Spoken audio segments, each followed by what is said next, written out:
porque a palavra, ela atravessou épocas, né? Milênios, né? Para chegar até nós, porque teve a instrução de Deus. Inculca a palavra no seu filho ao levantar, ao deitar, né? E de criança, né? Então, inculca a palavra. Então, Deus também se preocupou com as gerações.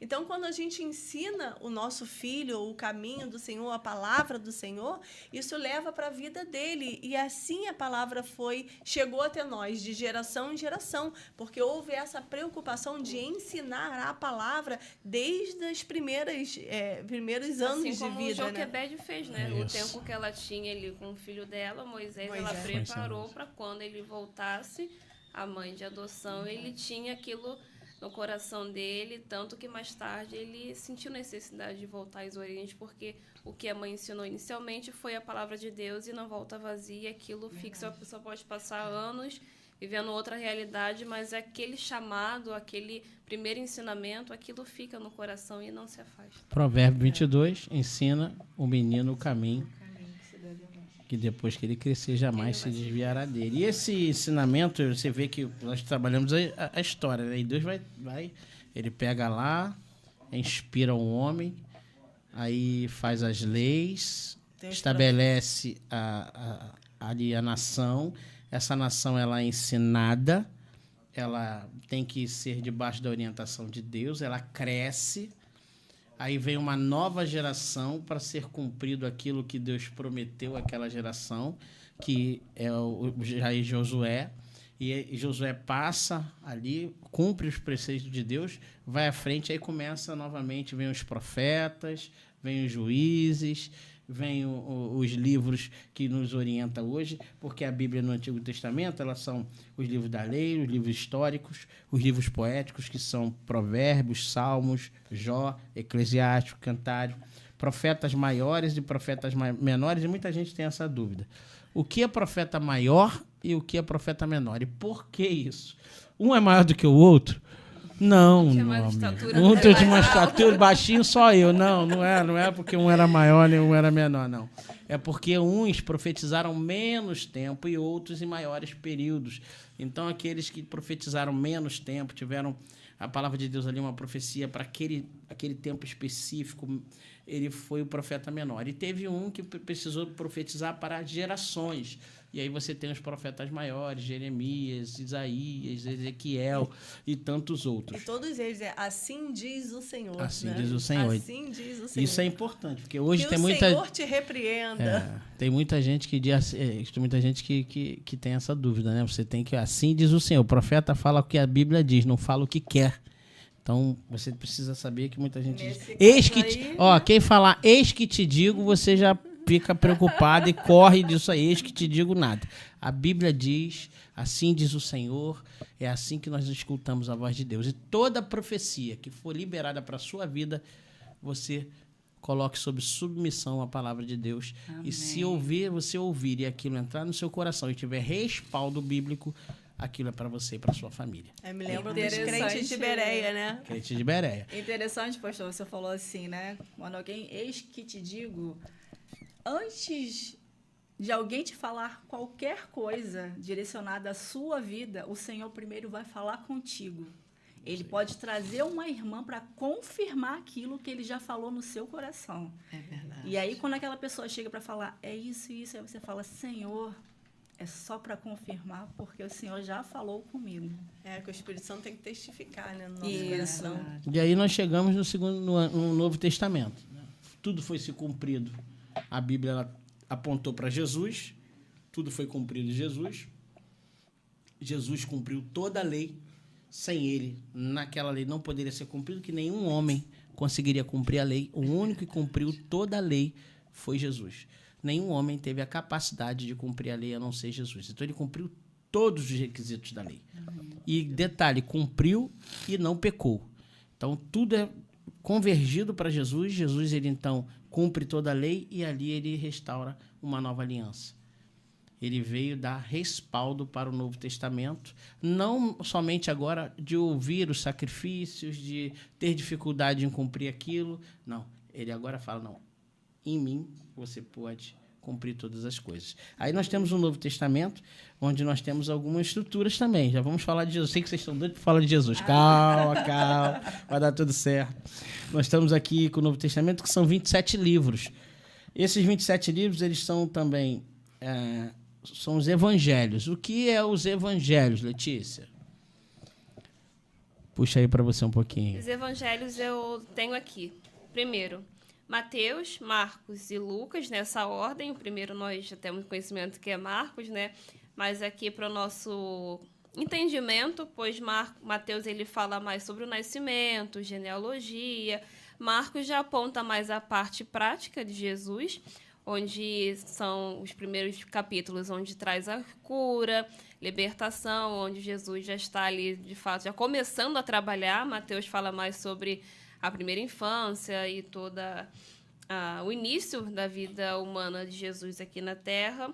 Lucas e João também um pouco dos dois. E assim, a primeira parte, que são os evangelhos, ali a biografia de Jesus. Eu acho bem interessante porque depois que eu fiz o seminário, eu começo a ler o Evangelho de João diferente, né? Sim. Porque Porque o Evangelho de João é mais apologético, né? Ele é mais a defesa da fé. E é interessante que João começa assim, olha, ele foi o... Eu vejo como se ele defendendo, né? Aquela estrutura defendendo. Ele é o verbo que se fez carne e habitou entre nós. Ele é o pão vivo que desceu do céu. Ele é a água da vida. E começa a defender. Depois que eu leio o Evangelho de João, eu começo a ler como se eu estivesse assim, defendendo mesmo. Ele é o verbo, ele habitou, eu toquei nele, eu vi a glória do unigênito do Pai. Eu começo a ler o Evangelho de João diferente. Então, hoje eu tenho essa visão diferente. Só para compartilhar. E para você ter uma noção sobre... Vamos entrar em Atos já, mas os evangelhos são 3 evangelhos sinóticos. O que é isso, pastor? Evangelho sinótico, o que é isso? Evangelho sinótico é a mesma visão, é o mesmo relato de visões diferentes. Você está nos olhando de uma câmera, daqui a pouco vai ter outra câmera que vai abordar todos nós, daqui a pouco vai ter uma câmera que vai jogar para as meninas e outra câmera vai jogar só para a Thelma. Então, é o mesmo compêndio de debate de visões diferentes. Isso é o evangelho sinótico. Então, é aquelas pessoas olhando de maneira diferente para aquela situação. E o apologético, como a Thelma diz, que foi João, que é o defesa da fé. João é aquele que traz ali os ensinamentos mais profundos de Jesus como um Deus todo-poderoso que se esvaziou da sua glória. Paulo vai falar sobre isso também.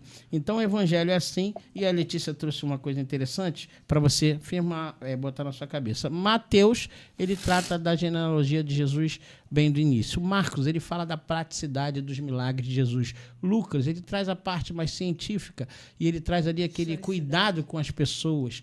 E João, sobre a fé, defesa da fé. Então, eu costumo falar, pastor, como eu começo a ler a Bíblia? Pelo Evangelhos. Se você não conhecer o Jesus das Escrituras, você não vai conhecer as Escrituras de Jesus.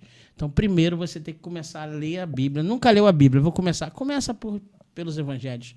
Ali você vai conhecer a história de Jesus, o caráter de Jesus, o amor de Jesus, a divindade de Jesus, a onisciência de Jesus, a onipresença de Jesus, a onipotência de Jesus. Quando você conhece tudo de Jesus, aí você começa a ler a Bíblia. Verdade. Que aí faz sentido. Quando você vê lá na frente, Fator Melquisedeque, quando você vê lá atrás as coisas que apontam para Jesus, você vai entender uma coisa se completa, porque Jesus veio para completar. Então, uma coisa muito interessante, para a gente já passar ali e continuar nesses temas, já vou deixar você falar aqui, só para me mostrar para eles aqui, senão, irmão, eu perco. Aqui são, isso aqui a gente falou do Antigo Testamento, tá vendo? Isso aqui é a Bíblia hebraica, aqui é o Antigo Testamento. Ele foi escrito em hebraico. Se eu pegar para você aqui e mostrar, ó, tá vendo? Ó, você vai ver aí, ó, como é que funciona. E ele é escrito de trás para frente, tem uma curiosidade. O final da Bíblia que começa em Gênesis. Ele vem sendo escrito de trás para frente. A ordem, né? É a ordem, tá bom? Então, Bíblia hebraica. Depois dessa Bíblia aqui, o Novo Testamento. Ele foi para a Septuaginta, uma do Novo Testamento, que é escrita em grego. Então, Antigo Testamento, época de Jesus, hebraico. Novo Testamento, época de Jesus, grego. Esses dois são juntados e tornou isso aqui, que é a Bíblia atual. Só para você ter uma noção. Pastor, mas tudo que está aqui Tá aqui, tá bom? Aí nós temos aqui, que vamos falar depois, mais na frente, se der tempo. Aqui é uma Bíblia católica, que tem uma diferença de 7 livros. Mais para frente vamos falar o porquê. E aqui uma Bíblia interlinear. O que é isso? É uma Bíblia interlinear que ela tem 5, 6 traduções que você pode utilizar na sua vida. Por que tem 5, 6 traduções se ela é única? Ela é uma Bíblia, um compêndio só, por causa das variações de letra, de aplicabilidade, de linguagem, e só para o Novo Testamento. Ela é feita em grego. Tá bom? Então, são todo o material e tem Bíblia para tudo quanto é gosto, para que você possa aprender da palavra de Deus, para que você possa ser orientado, porque a Bíblia é uma regra de fé e prática, e é próprio Deus que inspirou para que você possa ser alcançado pela palavra do Senhor. Heloísa, vamos falar um pouco mais sobre aí a sua estrutura, que é Atos, Cartas Paulinas, né? Pode falar um pouco, fechando aí essa parte, para a gente entrar em outra sintonia. Então, voltando só falando aqui, pastor, que o senhor falou, né? Vamos começar pelo Evangelho de Jesus. E nada melhor, né? O senhor sabe que eu gosto muito de falar sobre ele. Sou apaixonada por ele. E, assim, quando nós conhecemos a história de Jesus, quem Jesus realmente foi, por que ele veio, o que ele fez por nós, nós entendemos a real situação de quem é Jesus em nossas vidas. E aí a gente começa a entender, a estudar toda aquela parte do Evangelho que a Letícia acabou de citar. E aí nós conseguimos, sim, entrar em outros livros e conseguir entender a real história do que é a Bíblia, né? Esse livro de fé e prática que nos instrui diariamente para tudo. Na Bíblia, a gente tem instrução para todas as áreas da sua vida, pastor. Então, se eu quiser uma instrução sobre finanças... eu vou para a Bíblia. Se eu quiser uma instrução sobre moralidade... está na Bíblia. Sobre a juventude... está na Bíblia. Sobre enfermar, sobre alguma coisa sobre enfermidade, está na Bíblia. É completa. Não tem, assim, o porquê nós buscarmos informações em outros lugares se aqui tem tudo. Tudo o que nós precisamos. Pegou a dica? Qualquer coisa que você precise na vida, você lê a Bíblia. Aí você, além de ler a Bíblia, lógico, não estou falando aqui para que você não possa procurar um profissional capacitado para que você possa ser orientado de acordo com aquilo que você precisa, mas que você pode, toda a orientação de todo profissional submetido à Bíblia.